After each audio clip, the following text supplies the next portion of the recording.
आइए बजट से top 100 question का प्रैक्टिस सेट करिए। सारा क्वेश्चन भी यही लिया गया है। चलिए देखते हैं पहला क्वेश्चन क्या है। पहला क्वेश्चन है कि बजट क्या है। कमेंट करिए कि बजट क्या होता है। तो सरकार की आय और व्यय का वार्षिक विवरण होता है, उसे ही बजट बोलते हैं। सरकार की आय और व्यय का वार्षिक विवरण क्या कहलाता है? बजट कहलाता है। सरकार की आय व्यय का वार्षिक विवरण बजट कहलाता है। चलिए अगला क्वेश्चन देखिए। भारत में बजट कौन प्रस्तुत करता है? तो इसका उत्तर हो जाएगा वित्त मंत्री। कौन करता है? वित्त मंत्री। अभी वित्त मंत्री कौन है? तो निर्मला सीतारमन। निर्मला सीतारमन रटते चलिए, सारा क्वेश्चन कॉपी पे लिख लीजिए। अभी वित्त मंत्री कौन है? तो निर्मला सीतारमन। अगला क्वेश्चन है कि बजट संसद में कहाँ पेश किया जाता है? तो बजट संसद में कहाँ पेश किया जाता है? तो लोकसभा में किया जाता है। कहाँ? तो लोकसभा में किया जाता है। चलिए अगला क्वेश्चन देखिए। भारत का पहला बजट किसने प्रस्तुत किया? तो भारत का पहला बजट जेम्स विल्सन किया था 1860 ईस्वी में। सारा क्वेश्चन भी यही कराया जा रहा है। अगर क्वेश्चन पकड़ बनाना है तो बजट से अगर क्वेश्चन आएगा तो कोई भी क्वेश्चन आपसे नहीं छूटेगा। भारत का पहला बजट किसने प्रस्तुत किया? तो James Wilson. James Wilson Bharat का पहला बजट प्रस्तुत किया था कब? 1860 में। चलिए नेक्स्ट। स्वतंत्र भारत का पहला बजट किसने पेश किया था? तो स्वतंत्र भारत का पहला बजट आर.के. शनमुखम चेट्टी किए थे। कौन? आर.के. शनमुखम चेट्टी। कौन? आर.के. शनमुखम चेट्टी। चलिए नेक्स्ट। बजट सामान्यतः कब पेश किया जाता है? तो बजट सामान्यतः 1 फरवरी को पेश किया जाता है। कब? 1 फरवरी को। चलिए अगला क्वेश्चन देखिए।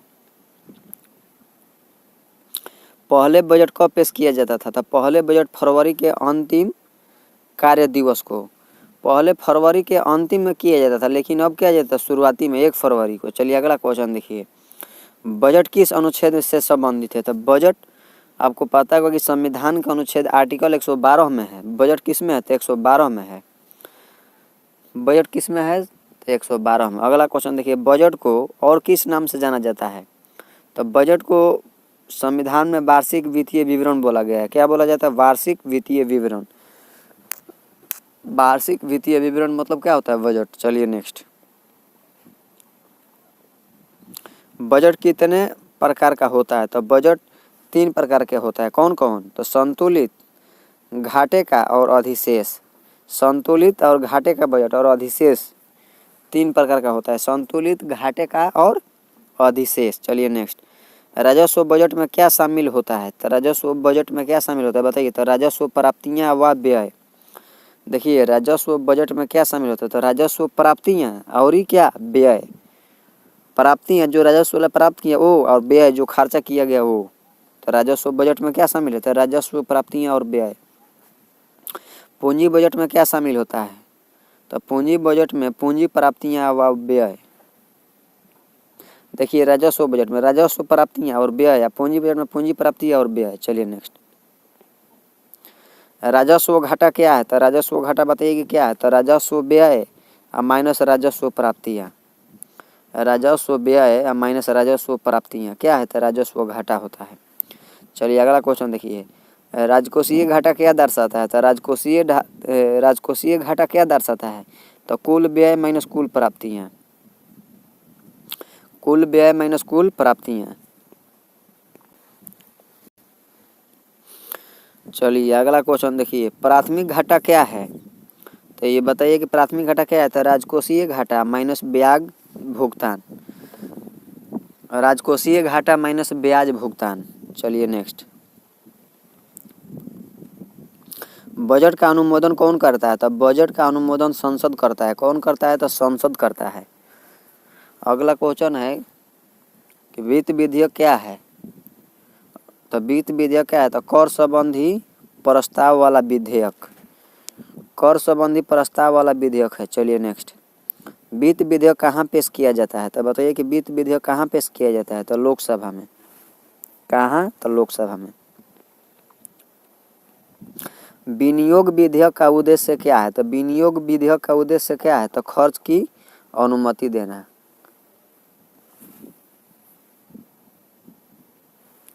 अगला क्वेश्चन है कि बजट भाषण कौन देता है? बजट भाषण कौन देता है? तो ये वित्त मंत्री निर्मला सीतारमन अभी दी है। कौन?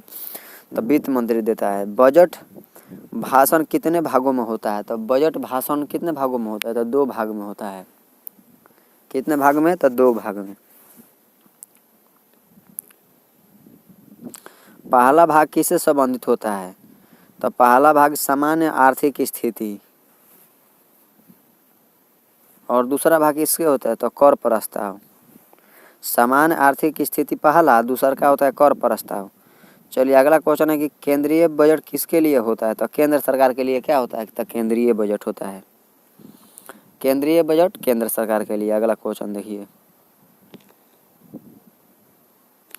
बजट में सबसे बड़ा व्यय किस पर होता है? तो ब्याज भुगतान। चलिए अगला क्वेश्चन देखिए, कर बजट का मुख्य स्रोत क्या है? तो कर बजट का मुख्य स्रोत कर राजस्व है। अगला क्वेश्चन है कि प्रत्यक्ष कर का उदाहरण क्या है? तो प्रत्यक्ष कर का उदाहरण क्या है? तो आयकर है।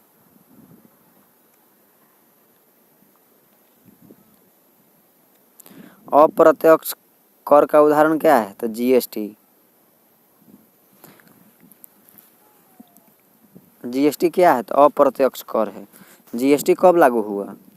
तो 1 जुलाई 2017 को लागू हुआ था। जीएसटी कब लागू हुआ? तो 1 जुलाई 2017 को। केंद्रीय बजट कितने वर्षों के लिए होता है? तो केंद्रीय बजट 1 वित्तीय वर्ष के लिए होता है। कितने के लिए? 1 वर्ष के लिए।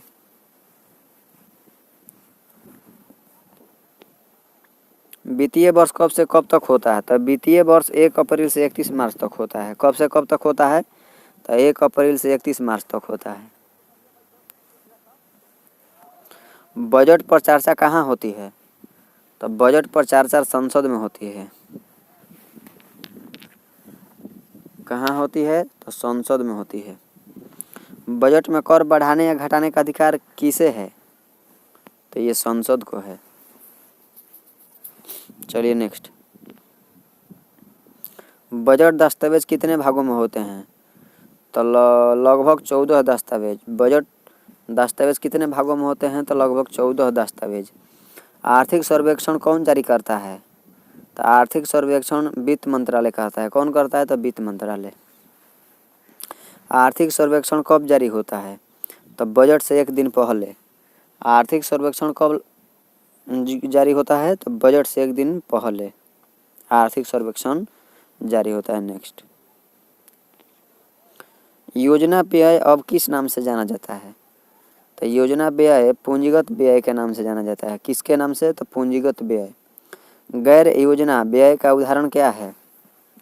तो गैर योजना व्यय का उदाहरण क्या है? तो वेतन और पेंशन। चलिए अगला क्वेश्चन देखिए, बजट घाटा क्या है? तो कुल व्यय माइनस कुल आय। घाटा क्या है? तो कुल व्यय माइनस कुल आय। चलिए नेक्स्ट, भारत में सबसे लंबा बजट भाषण किसने दिया? तो भारत में सबसे लंबा बजट भाषण किसने दिया? तो ये निर्मला सीतारमन। बजट में सब्सिडी किसे दी जाती है? तो गरीब व जरूरतमंद वर्ग को। बजट में सब्सिडी किसे दी जाती है? तो गरीब व जो जरूरतमंद रहेगा उसी को दिया जाएगा ना। चलिए अगला क्वेश्चन देखिए, कृषि बजट किस क्षेत्र से जुड़ा है? तो कृषि बजट कृषि के लिए जुड़ा है। रेल बजट अब किस में शामिल है? तो रेल बजट अब सामान्य बजट में शामिल है। रेल बजट को कब समाप्त किया गया? तो रेल बजट को 2017 में समाप्त किया गया। कब? तो 2017 में। बजट पारी ना होने पर क्या होता है? तो सरकारी काम प्रभावित होते हैं। बजट ना जारी होने पर क्या होता है? तो सरकारी काम प्रभावित होते हैं। लेखा अनुदान किससे संबंधित है? तो अस्थायी खर्च की अनुमति। अस्थायी खर्च की अनुमति। लेखा अनुदान कौन देता है? तो लेखा अनुदान लोकसभा देता है। कौन देता है? तो लोकसभा देता है। बजट में सबसे अधिक राजस्व किससे आता है? तो बजट में सबसे अधिक राजस्व किससे आता है? तो ये करों से आता है।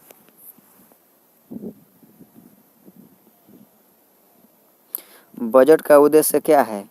तो आर्थिक विकास। बजट का उद्देश्य आर्थिक विकास। बजट किसे दर्शाता है? तो सरकारी नीतियाँ।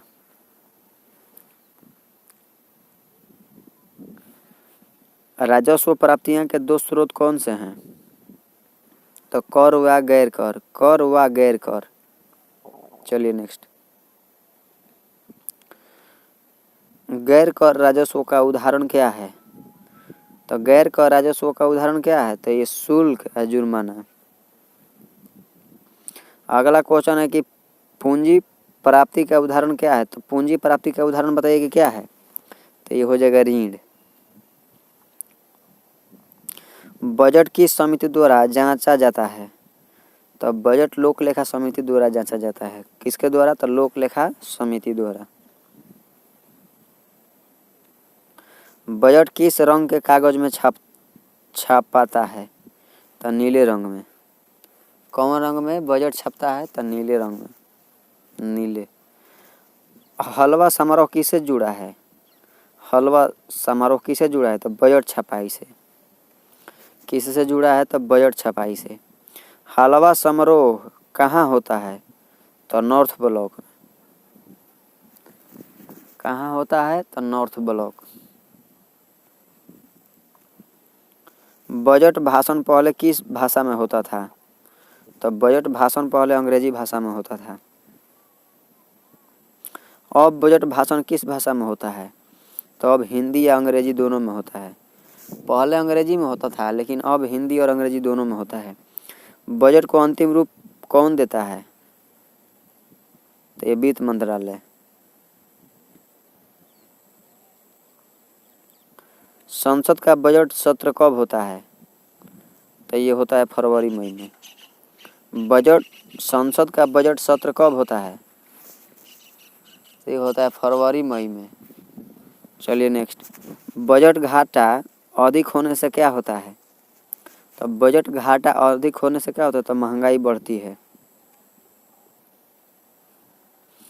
बजट में शिक्षा पर खर्च किस श्रेणी में आता है? तो सामाजिक श्रेणी में आता है। शिक्षा पर खर्च किस में आएगा? तो इस सामाजिक श्रेणी में आएगा। रक्षा व्यय किस बजट में आता है? तो पूंजी और राजस्व दोनों। रक्षा किस में आएगा? रक्षा व्यय तो पूंजी और राजस्व दोनों में आएगा। सबसे अधिक कर संग्रह किस कर से होता है? तो सबसे अधिक कर संग्रह किस संग्रह से होता है? तो जीएसटी से होता है सबसे अधिक कर संग्रह। बजट में केंद्र राज्य संबंध किससे जुड़ा है? तो ये जुड़ा है वित्त आयोग से।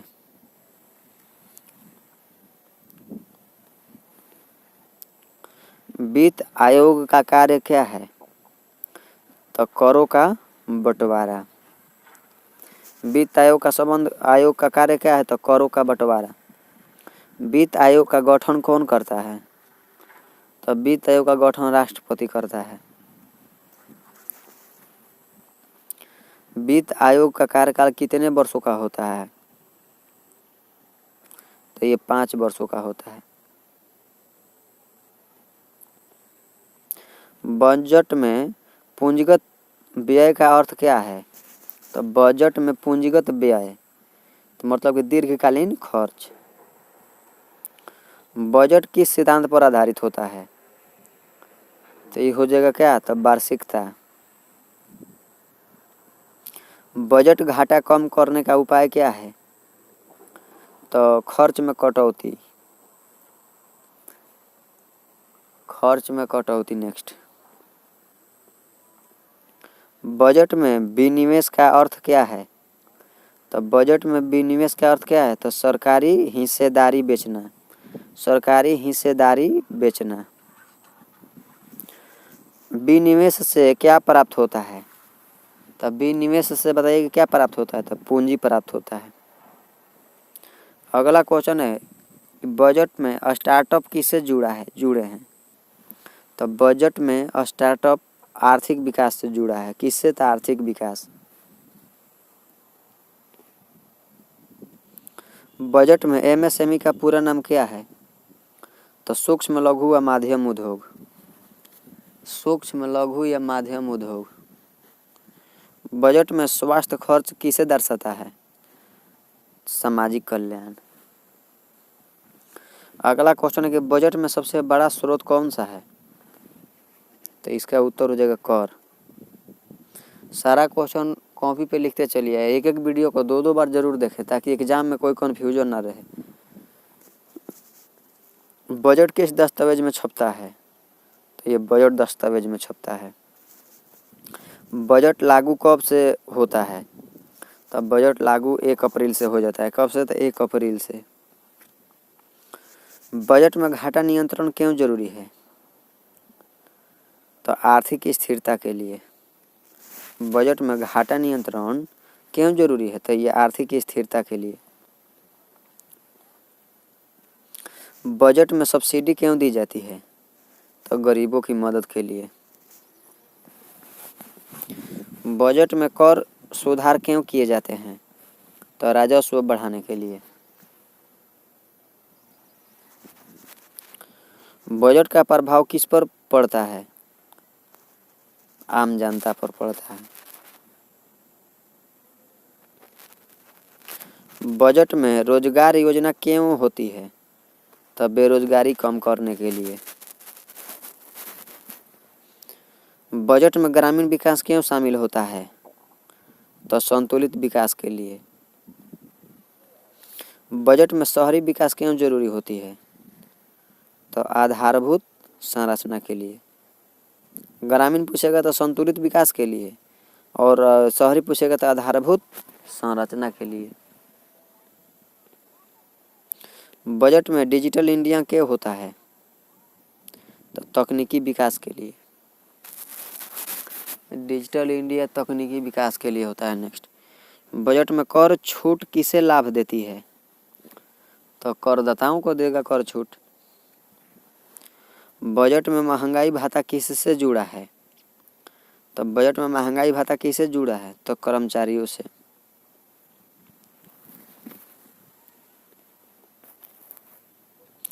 बजट में पेंशन किस श्रेणी में आती है? पेंशन तो राजस्व व्यय। बजट में सबसे अधिक चर्चा किस पर होती है? तो ये कर पर होती है। बजट में आर्थिक लक्ष्य कौन तय करता है? आर्थिक लक्ष्य सरकार तय करता है।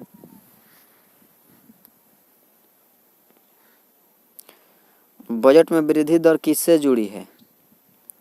तो वृद्धि दर जीडीपी से जुड़ा है, ग्रोस डोमेस्टिक प्रोडक्ट। सकल घरेलू उत्पाद इसका हिंदी होता है। जीडीपी का पूरा नाम क्या है? तो सकल घरेलू उत्पाद, ग्रोस डोमेस्टिक प्रोडक्ट। बजट में आय अनुमान किस आधार पर होता है?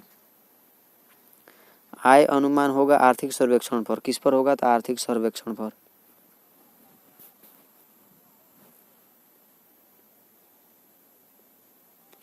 बजट में खर्च किस आधार पर तय होता है? तो ये प्राथमिकताएं पर होता है। खर्च किस पर तय होता है? तो प्राथमिकताएं पर। बजट किसका आईना होता है? तो सरकार की नीति।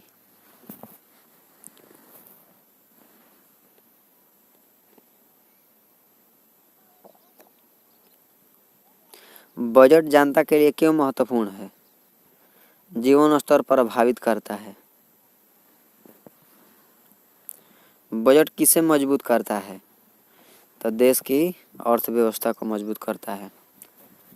किसे मजबूत करता है? देश की अर्थव्यवस्था के। चलिए, पूरा 100 क्वेश्चन का प्रैक्टिस सेट पूरा हुआ। एक वीडियो को 2 बार जरूर देखें, अपने दोस्तों के पास शेयर करें। चलिए मिलते हैं नेक्स्ट वीडियो में। बाकी के लिए जय हिंद। हमारे चैनल को सब्सक्राइब कीजिए और वीडियो को शेयर कीजिए।